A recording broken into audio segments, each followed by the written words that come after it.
할렐루야, 좋은 아침입니다. 오늘은 잠언 11장 24절과 25절의 말씀을 통해서 참된 지혜자의 삶이란 제목을 통해서 함께 말씀 나누기를 원합니다. 오늘 본문 말씀, 솔로몬의 지혜를 모아놓은 375개의 단편 경구 중에서 제56경구와 57경구의 말씀이 바로 오늘 본문의 말씀입니다. 즉 구제에 대한 지혜의 말씀이죠. 하지만 이 구제라는 단어를 조금 더 확장해서 그 이해의 범위를 문자적인 구제에만 집중하는 것이 아니라 신앙의 원칙이라는 방식으로 접근해 보면 오늘 말씀은 하나님께서 원하시는 성도, 즉 과연 어떻게 하나님의 참뜻을 이해해야 하고 그 뜻을 구체적으로 삶에서 행동해야 하는지 성도에게 알려주시는 지혜의 말씀이라는 것을 깨닫게 됩니다. 그래서 오늘 본문 말씀을 1차원적인 접근으로 해서 단순히 문자적으로 구제를 잘하면 이런 이익을 얻게 됩니다 라는 방식이라든지 아니면 구제를 좋아하게 되면 저런 결과를 얻게 됩니다 라고만 설명할 수가 없습니다. 단순히 부자가 되는 방법을 알려주기 위해서 솔로몬이 잠언을 쓰지는 않았기 때문이죠. 그러니 오늘 잠언의 저자 솔로몬 왕이 정말 전하고픈 핵심이 무엇인지를 깨닫는 것이 더 중요합니다. 솔로몬 왕이 구제해라 그러면 부자가 된다라는 그 의도를 가지고 그 목적을 가지고 잠언을 기록한 것은 아니기 때문이죠. 솔로몬 왕이 지금 375개나 되는 여러 가지 다양한 내용을 전하는 이유는 궁극적인 목적을 전하기 위함입니다. 그것은 무엇인가? 과연 무엇이 여호와 하나님께서 원하시는 삶의 원칙인가를 알려주시기 위함이죠. 그 목적을 위해서 오늘은 살면서 경험하게 되는 구제라고 하는 구체적 예를 들어서 설명하는 것입니다.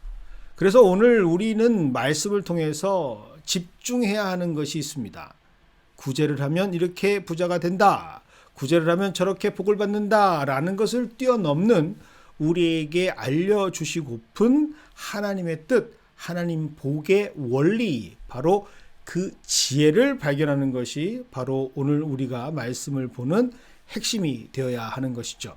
자, 그럼 오늘 말씀에서 우리에게 말씀하시는 참된 지혜, 그 원리는 무엇을 말하고 있는가 한번 살펴보도록 하겠습니다. 첫 번째는 바로 부라고 하는 것은 하나님께 달려 있다라는 사실이죠.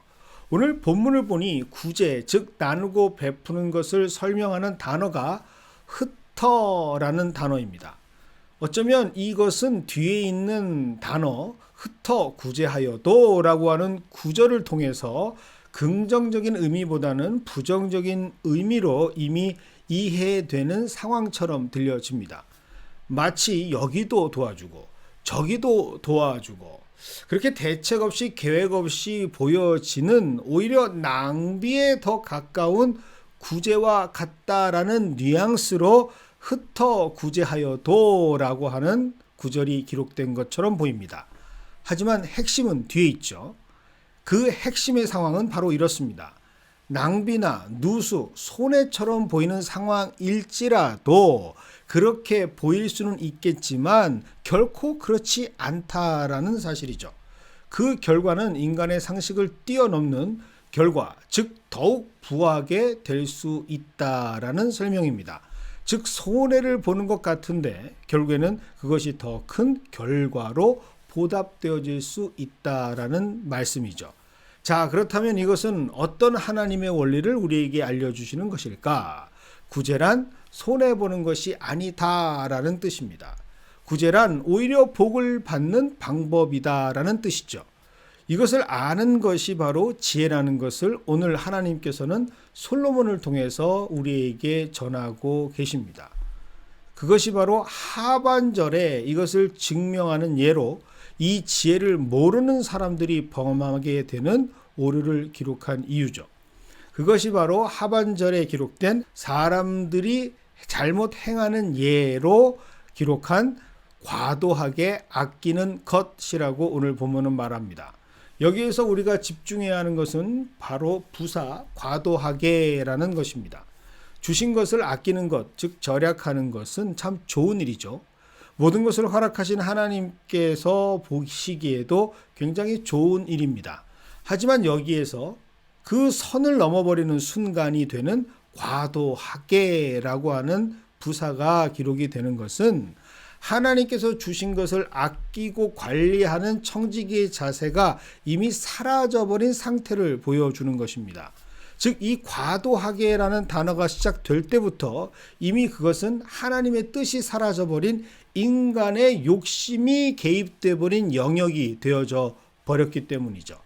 우리가 여기에서 발견하는 지혜는 바로 하나님의 것을 자신의 것으로 착각하면서 일정 수준의 선을 넘는 순간 하나님께서는 단호하게 그 결과로 그에게 보여주신다라는 사건입니다.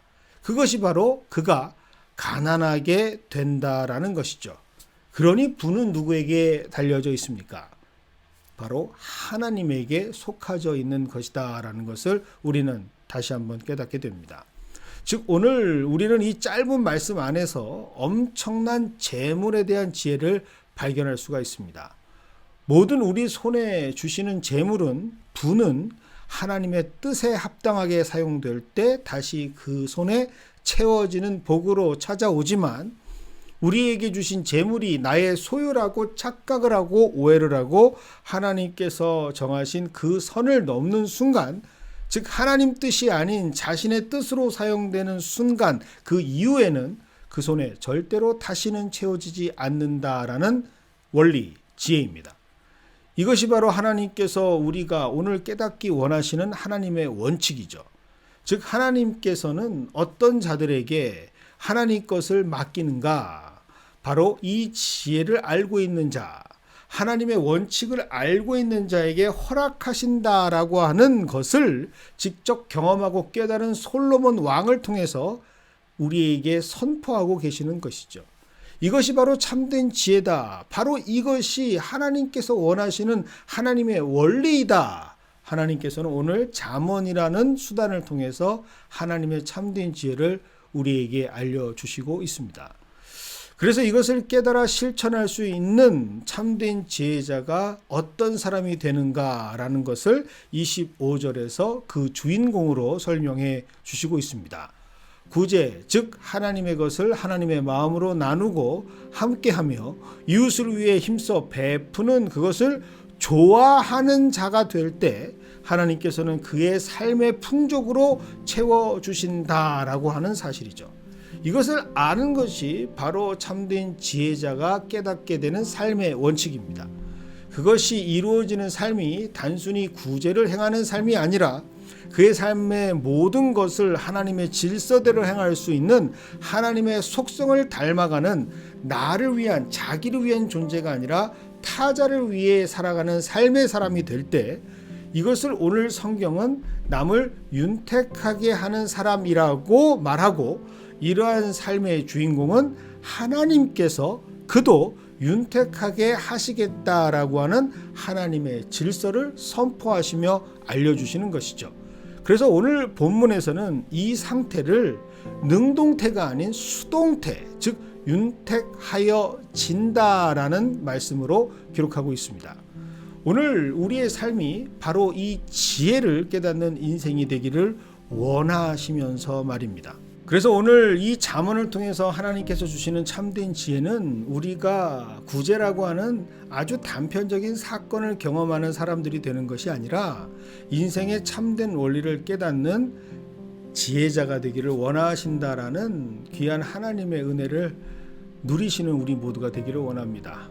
그렇게 우리가 참된 지혜자가 되어서 하루하루를 살아갈 때 우리의 삶 가운데는 하나님께서 가득가득 채워주시는 귀한 하나님의 일들로 기쁘고 복된 날들을 누리게 되는 귀한 하나님과 동행하는 지혜자로서의 삶을 살아가게 될 것입니다. 그 삶을 오늘도 살아갈 수 있는 우리가 되기를 주님의 이름으로 축원드립니다.